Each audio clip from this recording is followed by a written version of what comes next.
look of T.M. Krishna's new book, Sebastian and Sons. And he will be in conversation with Orunabo Deb. Orunabo Deb, let me first start with him, is somebody who refuses to give his bio or photograph on the brochure because he's scared he'd get a lot of fan mail. And now on to T.M. Krishna. So we've been wooing Krishna from the Kolkata Literary Meet for many years, and finally he has made it this time. Thank you, Krishna.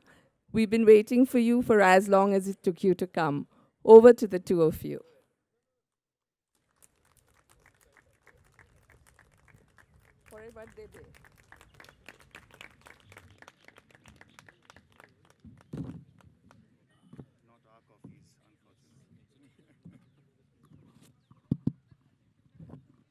Good afternoon.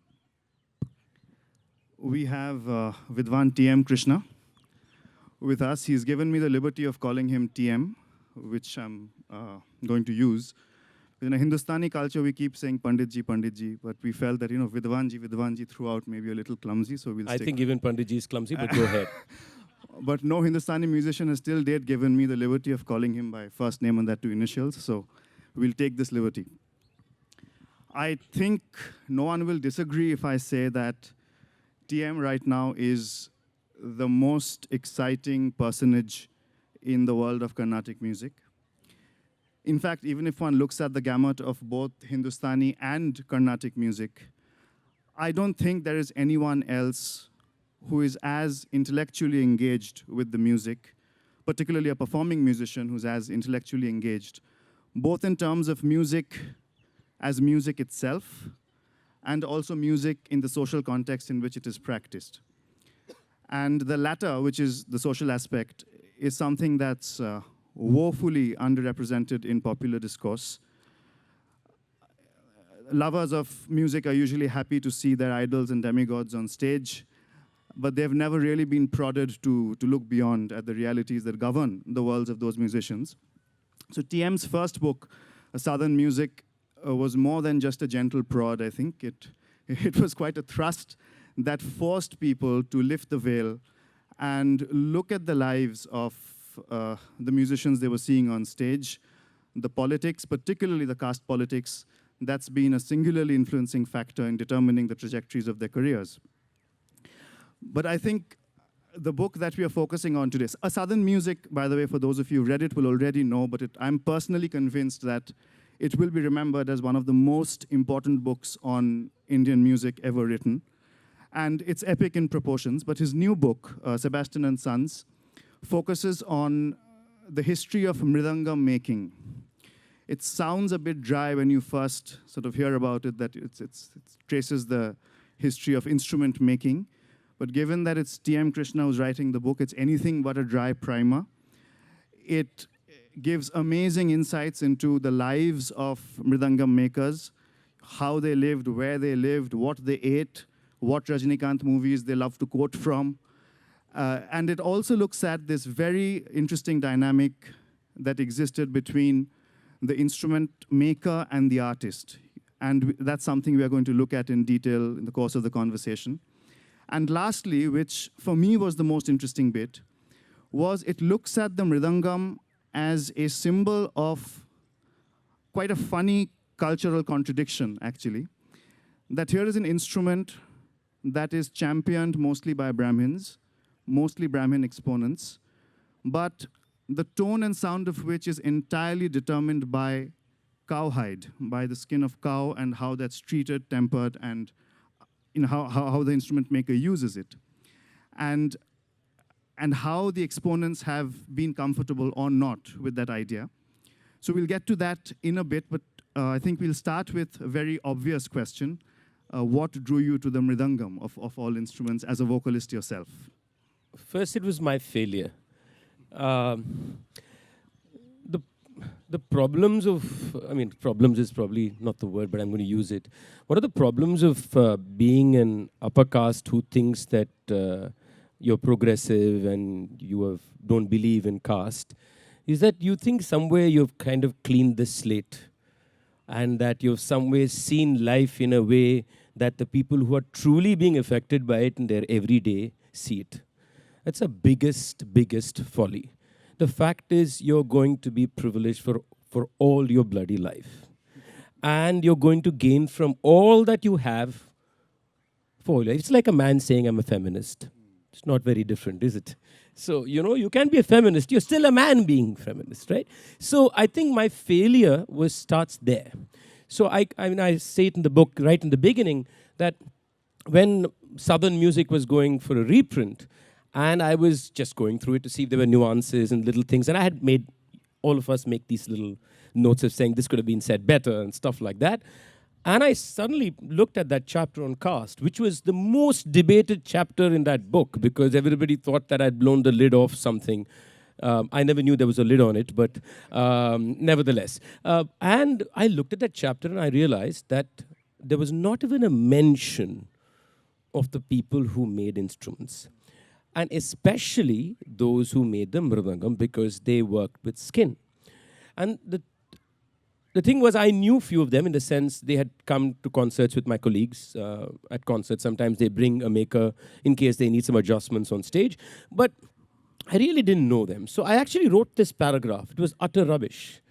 I wrote the paragraph and realized how much I didn't know about these people. I had no business writing a paragraph about them because I had no knowledge. And the other thing that was not surprising, but I realized, is there was no way to know.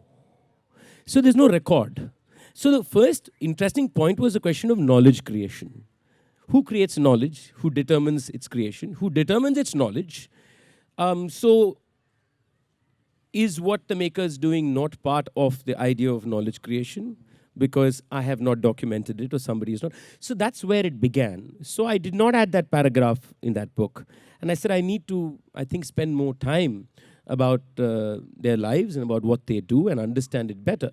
And I kept it simmering for a while. And then I said, no, let me just get on to field work and started talking to makers for the first time.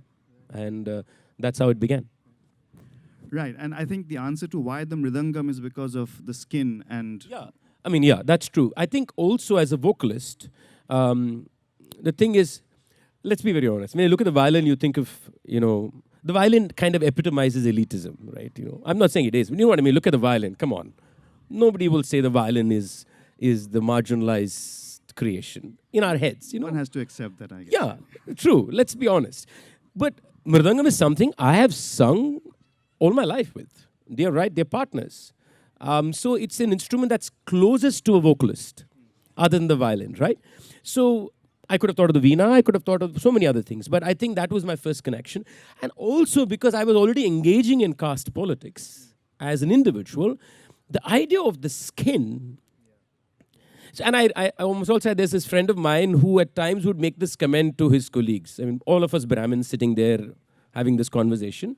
And he would like sarcastically tell my colleague in Tamil, I'll say it in Tamil and then say it in English. He'll say, so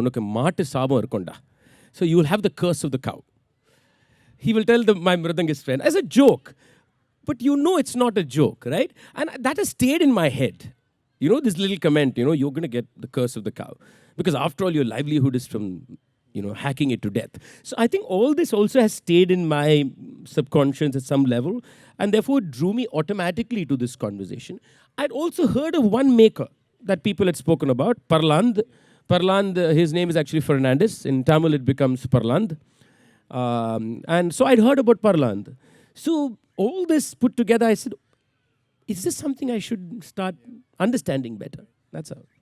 And since we're on the subject of skin, it's something we'd slotted for later in the conversation, I think we can pick up now, that the best chapter in the book is TM's visit to an abattoir, where he follows the maker right from the moment they enter the abattoir, choose the skin, then the skin is laid out, it's dried in the sun, it's pinned to the ground, how they remove the flesh from under the skin, the gory details. But I think the point being made there is that this is what ultimately becomes the vehicle of artistic expression on stage. And most of the Brahmin exponents sort of try to project that no cow is really slaughtered just for the sake of a mridangam. They're slaughtered anyway, and we use the skin for the mridangam. But there have been anecdotal instances of mridangam players having chosen a particular cow. Apparently, it's a cow who's given birth twice, has more stretched skin, so that makes for better. So they've chosen the cow, and then that's been slaughtered to make the mridangam. So how has this notion sort of been accepted by the mridangam players of this generation? Are they more open to accepting that, well, I mean, this is something we have to If accept? you're saying this as in mine, I will say no. But if it's this as in after me, I think they're slightly, at least aware that they need to look at this whole thing differently, look at the makers different. I think there is. Some of them have spoken to me about it because many of them knew I was working on this project for 4 years. So we've had these little chats at hotel rooms or in the railway station or in the airport. So yes, but it's still, see, that's the whole thing, and that's what one maker said. He says it in the book. I say it in the book, and he said it so brilliantly. He said, here is the impure, and here is the pure, and I have to be in between to convert the impure to the pure. It couldn't be said better than what he said. That's exactly what it is. So the screen is the impurity of the maker, within quotes. And he said, if I go away, this is never going to happen. So my existence is cardinal for something to transfer from being an untouchable to something that's embraced. And I think I think human beings function always like that. We function in the dichotomy and find reasonings to justify. I mean, there was also this, I don't know whether somebody told me this, one of the players told me, the cow will apparently pray that it's killed for being part of a mridangam. As opposed to being eaten. Yeah. I mean, look, and folklore is a very important part of understanding, right? Facts are at sometimes only something that give you information. Folklore tells you what is in the heart of what is happening. And these stories were so important when somebody came and said, the cow prays that it becomes part of it. Like, how ridiculous can it get? Just go to the abattoir. The cow is not praying. It's being like hung upside down and slit. So for me, going to the abattoir was a very important part of this whole process. Because very soon, after my first interview with the oldest maker then, who's no more now, unfortunately, if you speak to a mridangam player, they will talk to you about the mridangam making after the skin has been cured and made into little circles and brought to the shop. Now that's it's not skin. So vocabulary is important. Tol in Tamil is skin.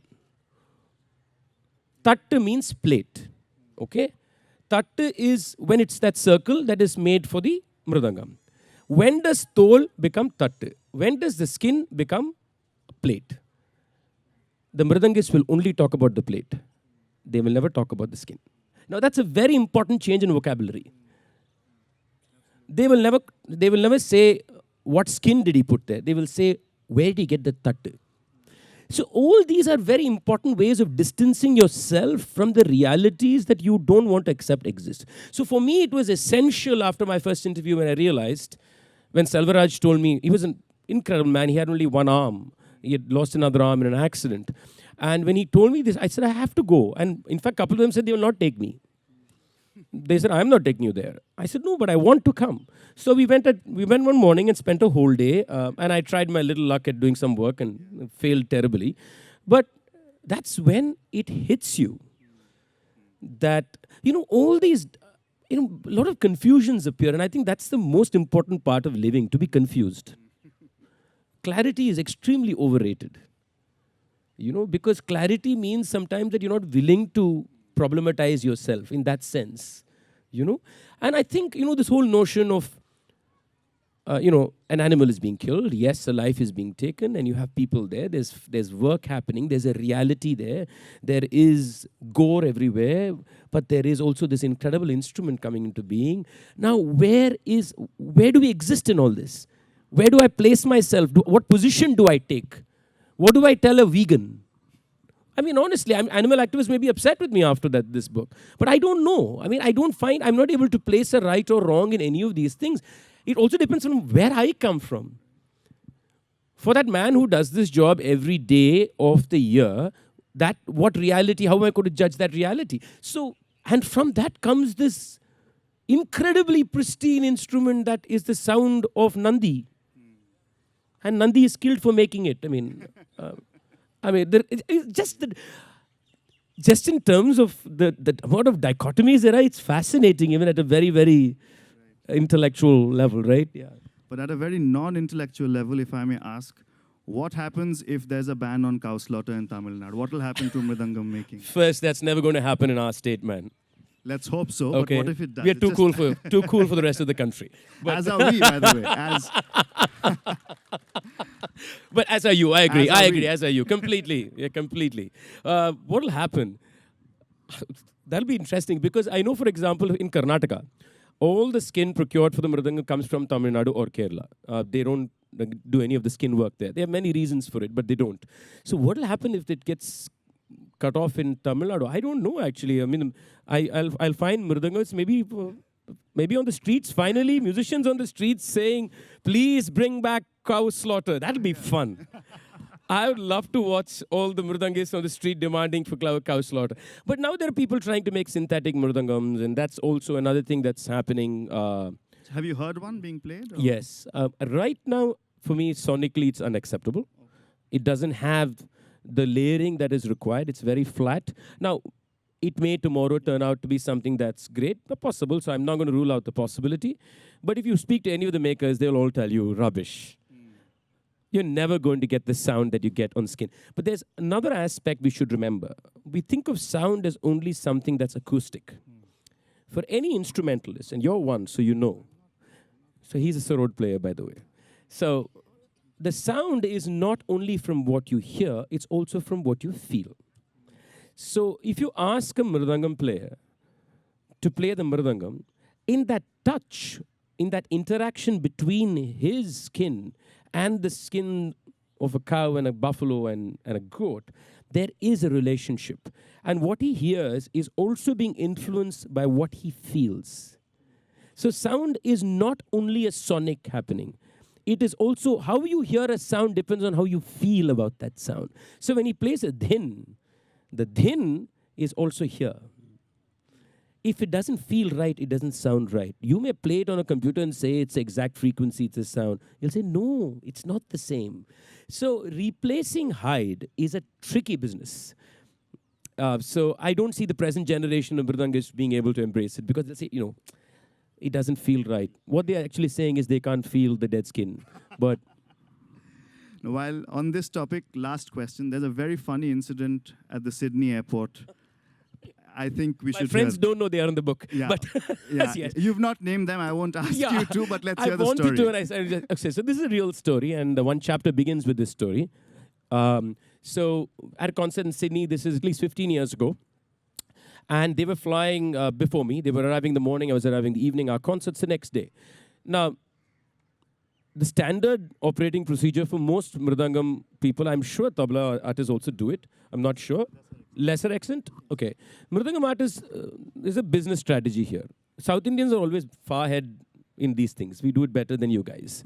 That's the second jibe Yeah. of the morning, in case you're keeping count. So what we generally do is all their mridangams that are precious given to them by the gurus or they never bring on tours. They're kept at home. They make special mridangams for tours. So they'll make it, play it for a little while so it gets seasoned a bit. Because the idea is, by the end of the tour, you sold it to somebody. You made about $300, $400 on that. And you can do some shopping, and then you come back with more baggage space. So it's a win-win in all sectors, right? So this is standard happening. So now what happens is these guys land in Sydney. The other problem is that expat Indians are completely, in terms of density, clogging North America. So this means that the travels by an Indian musician maximum is to the United States of America. Every other country is secondary. So these guys land in Sydney. Immigration form, your brain tells you it's just like the US immigration form. No, sign. And these guys go, no, and sign. It's a long flight, sleepy. And you forget that something in Australia they're very antsy about, bringing in anything that's leather or anything which is a food product. The mridangam goes into the machine. And there are dogs sniffing already for this. So mridangam comes out, the guy says, okay, you step aside. And this guy doesn't know what's happening. He's a friend of mine, he's very docile, very, very sweet guy, very soft-spoken guy. He doesn't know what to do, and he's already palpitating. He doesn't know. And he says, "What is this?" So he says, "Mridangam." And then I say in the book, as he's talking to him, he described it to me. I described exactly how he did it. So in the wall behind, he can see a dhol. So he's like, "Oh my God, these guys know what a mridangam looks like." So he thought he could fib his way out of it, right? Who would know? So he sees a dhol. He said, "Okay, so these guys know these instruments, so we can't even lie." And then he says, "Okay, what is it?" He says, "It's mridangam." And my violinist colleague is trying to tell this guy to say it's old. And the logic is, if leather is old, then it's okay, right? Now, this guy flips the logic in his head because he can smell it still. Because the odor is everywhere. It's like fresh. And he thinks if he says it's old, he'll be in greater trouble. And decides to say it's new. And this guy's, "Oh my God." So this guy says, "No, sir, it's only 1 month old." 1 month old? Come to the side. And that's it. And what happens is basically, they say in Australia, if you have to take any instrument, by the way, which has leather, you need to send it in advance and it will be fumigated. And they'll fumigate it and you can take it after clearance from their department. That's how it's done. Indians have found a way out of it. I'll tell you, that's an interest. Not in the book, I'll tell you how we've done it. Of course, you take this fumigation certificate, go to New Zealand, they'll tell you, "I'm sorry, the Aussies don't know how to fumigate. You need to get another certificate from us." And these are all realities. This is true. Taking mridangam to Australia and New Zealand is hell of a job. What we have done in India is smart. There's no sponsorship from any Australian department on this festival, right? Okay. So what we have done is, no Indian instrument is like, there's no number on it, right? No number. You can't, like computer, you can't say this is the number of the. So one guy got a certificate.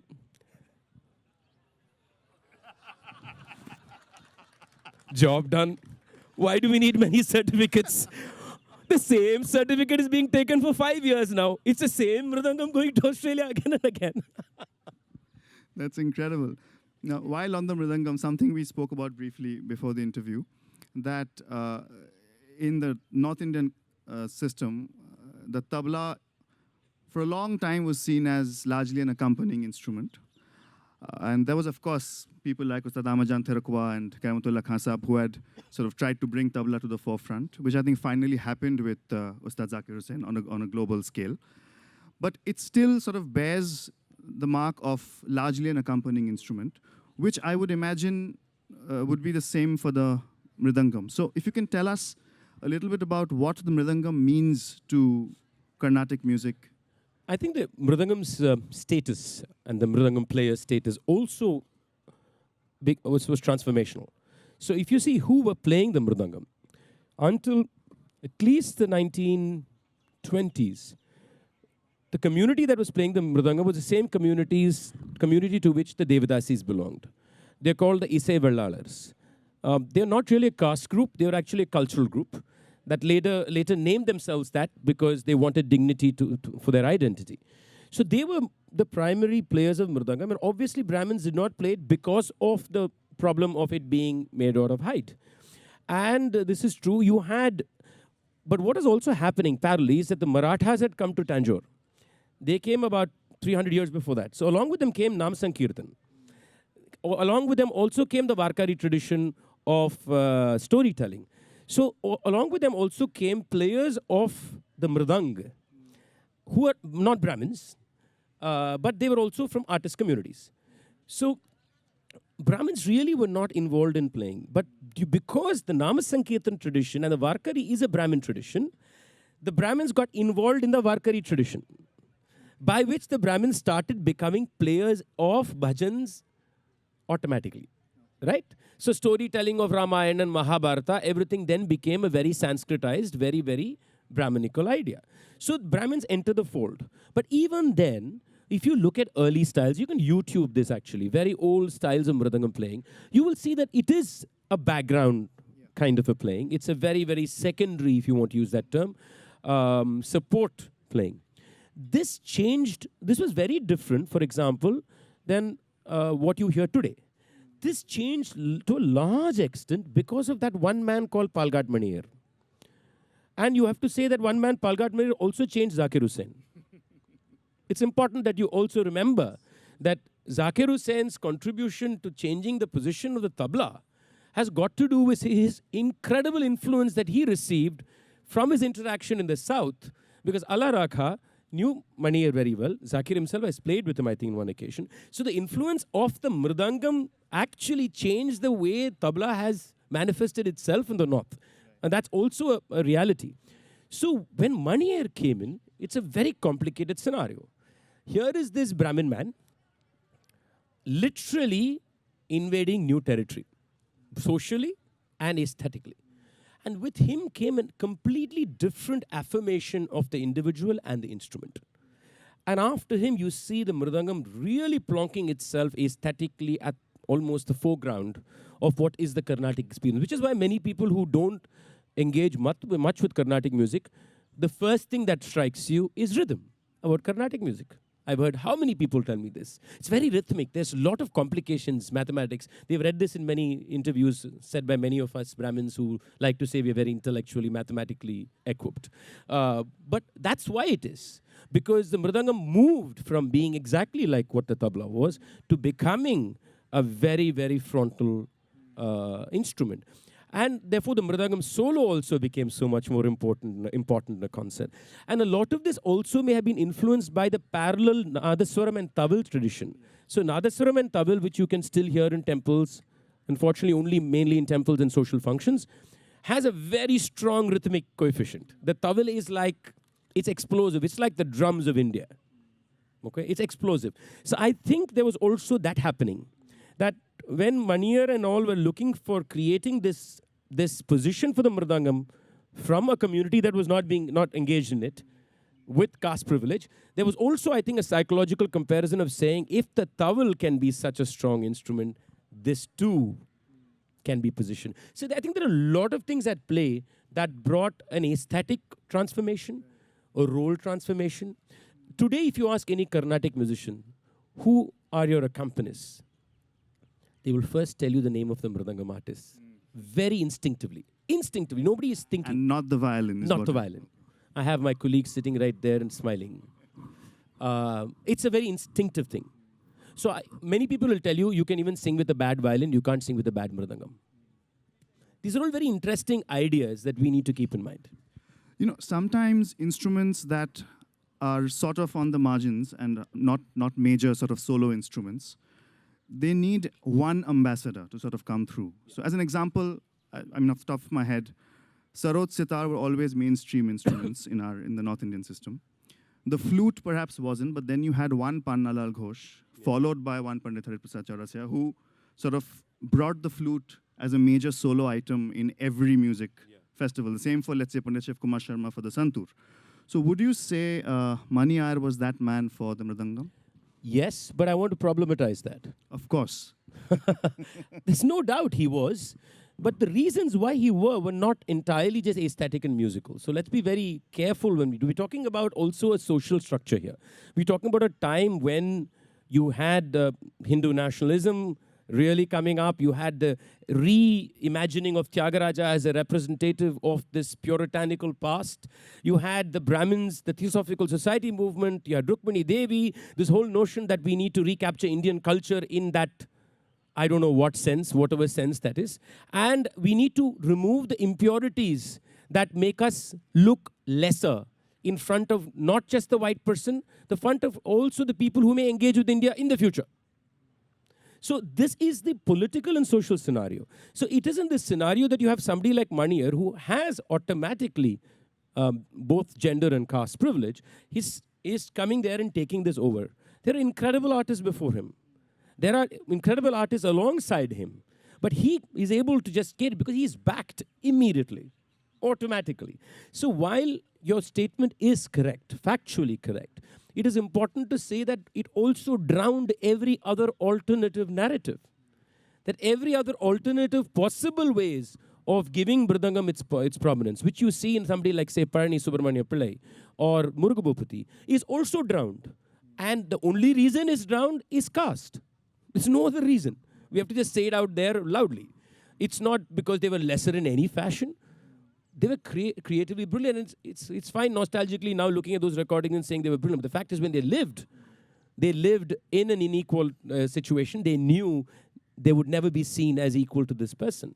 So I'll tell you one little anecdote, which is, so there is this great vocalist called Chembe Vaidyanatha Bhagavatar. He appears briefly in the book. So Chembai is the reason Palghat Manir became who he was. Chembai was a very interesting man, very, very traditional, conservative man. Also the guru of Yesudas. Okay? So very intriguing man, very, very intriguing man, very open. In his ideas, he never believed art should be held with people. So he's a very, I would have loved to meet this man, and unfortunately died much before I even knew anything about music. So you have this man bringing out Manir, giving him opportunities and making him a star, and then feels ignored by Manir. So then he says, he also gives Parani a chance. And he then tells Parani, I'll make sure that in 2 years, your concert rate is exactly the rate that Manir gets. And he does it. I'm placing this story in front of you to just show you the problem that was happening. That other narratives were being drowned. Now, if Chembai had not done that for Parani, you would probably not even heard him on stage. So these are the struggles that were the realities, and this has affected, I think, the overall notion of what the artistry is and what the social construction is, both. Right. If we can turn to the actual act of the instrument making, the one quick question is that, for a vocalist, your main instrument is with you, right? Like there's no one else working on it. But for an instrumentalist, it's always, this process of engaging with the maker, trying to find the right tone. I mean, people spend lifetimes looking for the right tone. Now, as a vocalist, did it take you a while to identify with this need and this constant dissatisfaction that instrumentalists live with? So as a vocalist, we honestly believe we are far superior than instrumentalists. Number 3. Okay?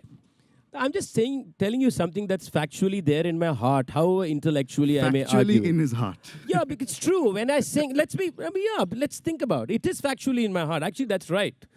Because somewhere inside you believe this is the true voice. We say it so often that the true voice is here. It's not the tangible. It's the voice from within, and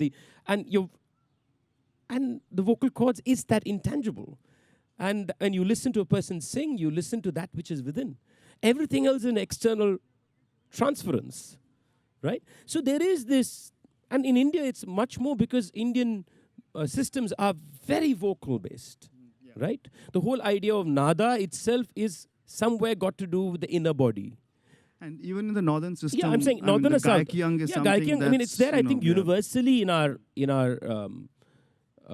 aesthetic ecosystem. So, therefore, that's one of the first problems for me, is first to say, no, we need to look at this entirely differently.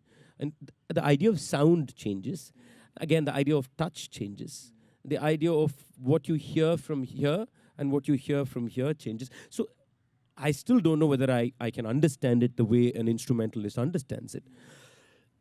So first for me to realize that this is a completely different expression, interpretation of the being.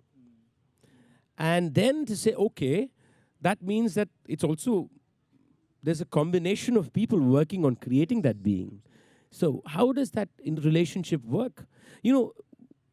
Any mridangist I met, they'll say, the sound is not okay. Now, you ask him, okay, why is it not okay? You actually have no words for it. They can never tell you. So they'll tell you in Tamil, Seriyalla, it's not okay. What do you want? Mari, yedo seriyalla, something's not okay. Again, you ask them what's not okay. I'm not getting that feel. These are all like, Indian words coming in English, right? That feel. We say we need that feel. Nobody knows what they mean by that. But the truth is, the mridanga maker knows every one of those things. That's what I was amazed. I was like, what do you understand by what this guy is saying? I don't understand anything. He says, I know, sir, I know what he wants. So, that relationship is fascinating. So, a maker tells me actually about how the first time a player comes, he says, I don't know what he wants. So, I just make it.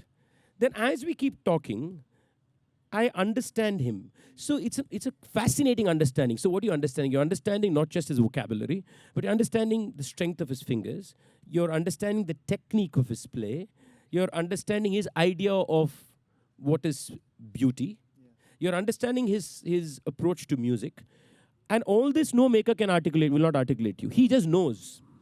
And within a year, that relationship is completely structured and finalized. The player cannot go to anybody else. Because this man knows exactly what to do. And so creating from this abstract string of words and feelings an actual body that gives every one of us sitting in an auditorium that incredible pleasure is what that maker does. And if that's not artistry, I don't know what I'm doing. That's sheer artistry.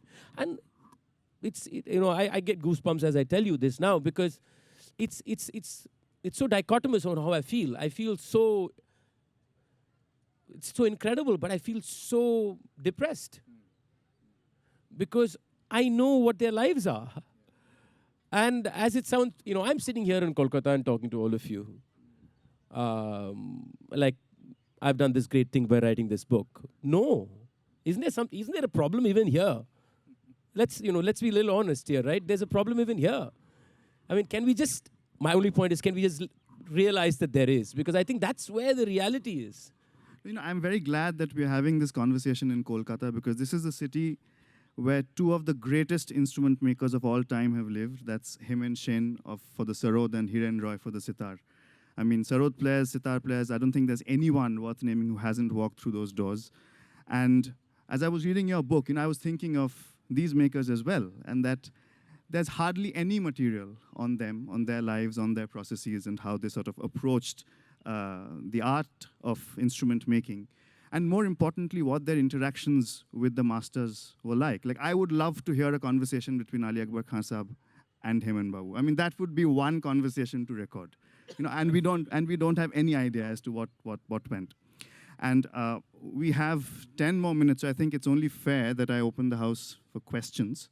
If there aren't any questions, then we'll get back to some more that I have.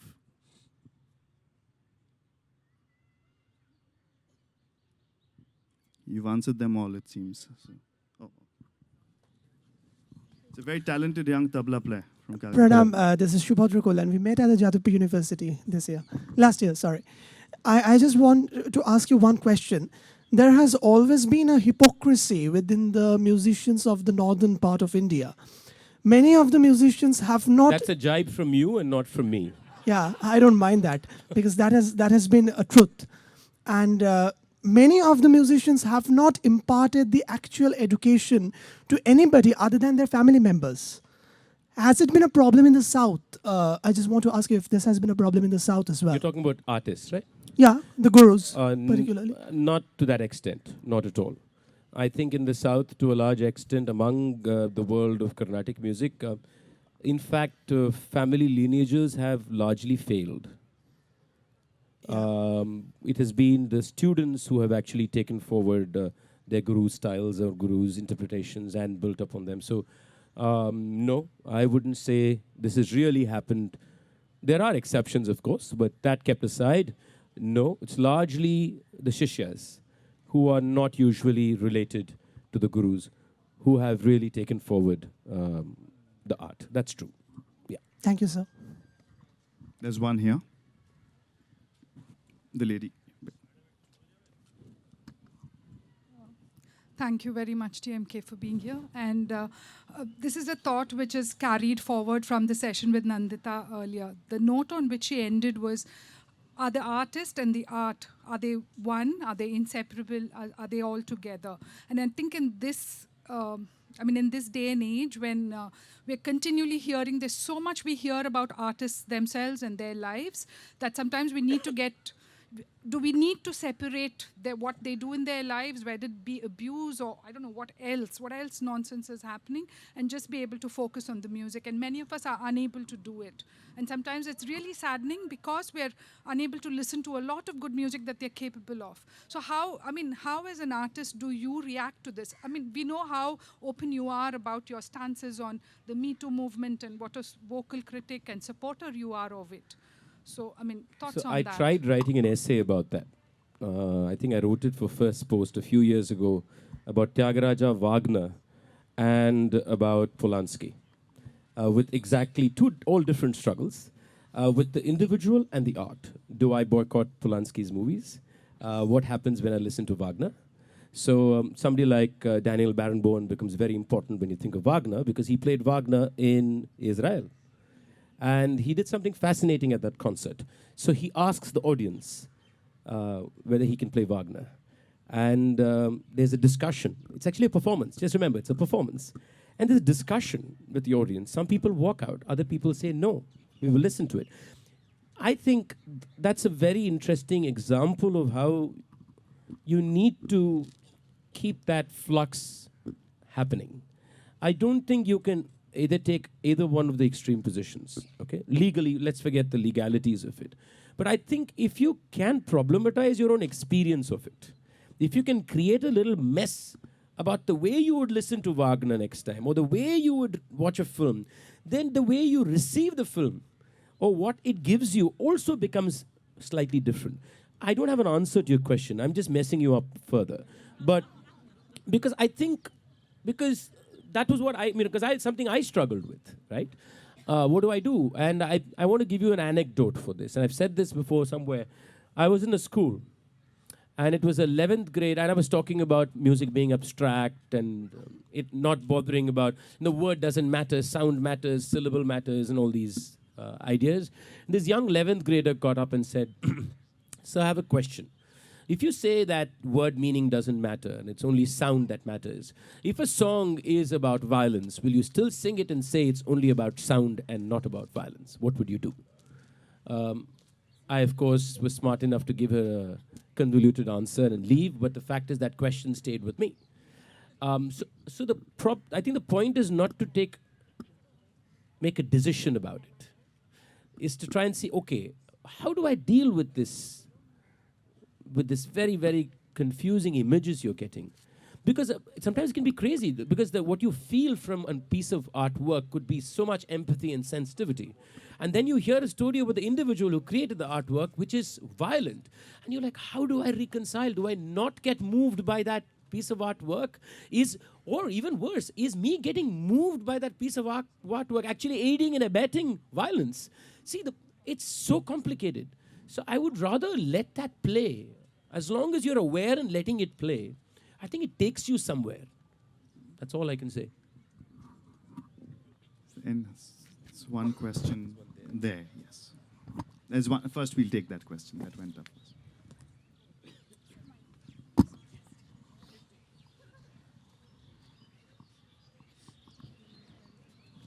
Namaskar, sir. Namaste. You have opined that words are not particularly of much importance in Indian art music. And if I may paraphrase you correctly, in various interviews you had stated that it is merely a sonic body that contributes to musical texture, and you had gone on to cite the example of the ksha syllable from Akshay Linga Vibho, the Dikshita Kriti in the Raga Shankarabharanam. Then how do you rationalize your rather laudable attempts at making a point in singing compositions dedicated to Christ or Allah? Is there a contradiction there? I mean, in terms of your ideology of aesthetics, if I may use that word. I'm glad you asked this question. I've tried answering it actually a couple of This times question before. is exclusively for TMK, the artist, not for TMK, the activist. The activist might have very different answer for the same question. I'm not seeking that I answer. don't think the activist has very different answer to the same This question you'll only get in Calcutta. That also Yeah, can- I mean, I think TMK, the activist exists only because there's somebody called an artist TMK. The activist becomes irrelevant if the artist dies. So don't separate the two and make me some kind of a Jekyll and Hyde character here, please. Okay? So now to your question. I've addressed it a couple of times. You should read some of my later interviews. I don't know whether I'm rationalizing it, because that's a very difficult word to use. I can tell you where it comes from. Whether it's rational or not is your decision. Yes, I do believe that in Indian art music, that the semantic word is not the carrier of the aesthetic of the form. It's the syllabic sound that is true. But I discovered very soon, I kept talking about it for years, I still talk about it, but I talked about it very forcefully, at least for 2-3 years. But I discovered very soon that there was a problem in this discourse. And this discourse did not recognize fundamentally human nature and its relationship with language. That a lot of how we understand the word is through the semantic. How we express ourselves is through the semantic.